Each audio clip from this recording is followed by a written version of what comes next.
Many countries have tales, legends, and mythologies about cryptids. The Philippines is no different, but they possess unique cryptids. Tonight I will bring you a couple of stories from this country. They are strange beings that have a taste for human flesh, old and young alike. Some call them ghosts, others demons. They go by many different names. However, we will call them the Aswang.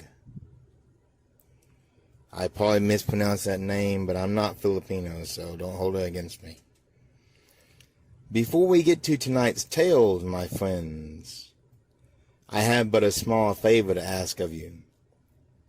If you enjoy my video, and have not done so already, leave me a like, and follow me by subscribing.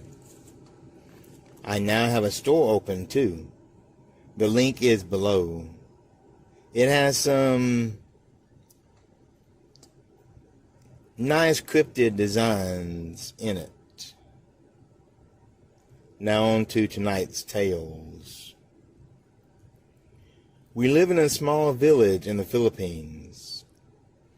There were many suspicious deaths and mutilations discovered. We were on alert for any weird noises or strange beings that we saw. So when I heard scraping on my rooftop, I ran and grabbed my rifle. I also grabbed a few pistols, just to be safe. Then I found my neighbor. His wife was sleeping soundly.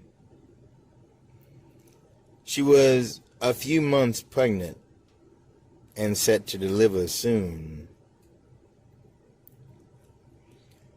That's when we turned and saw something move from the window. It was big and black. We ran to the window, and what we saw made us stand frozen with fear. Before us was the largest black dog we had ever seen before. It was the size of a calf, with eyes glowing like two bonfires in the night. Large blood-stained teeth were in his mouth. But that was not the most disturbing thing we saw. No, it was the tongue. It looked out of place, almost like that of a cobra, long and thin. Not what you expect from a gigantic black dog. We knew what this was, and we knew why the monster came out of the darkness. This thing was an Aswang, a shapeshifter, able to take the different forms of animals. Its fur and skin were black, just like its evil heart. With guns we opened fire. The creature simply stood there and laughed. It was a sound that sent shivers down our spines. I reached and held out my cross, and only then did the beast look afraid. The necklace was also silver and blessed by a pastor friend of mine.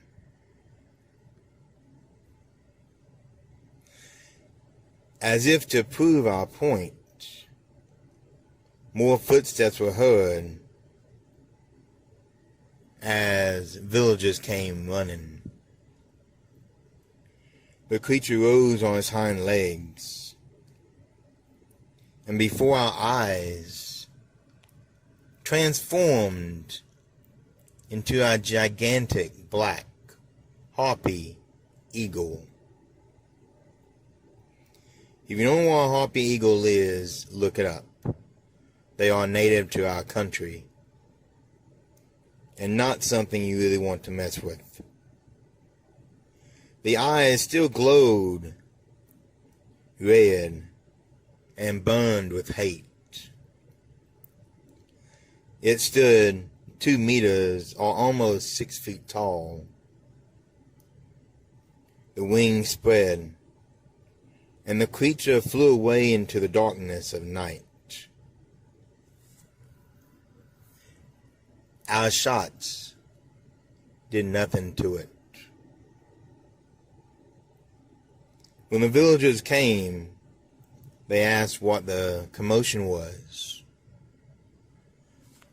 My friend explained what we had just shot at. As I looked on the ground and noticed there was no blood on it. No wonder this creature laughed at us.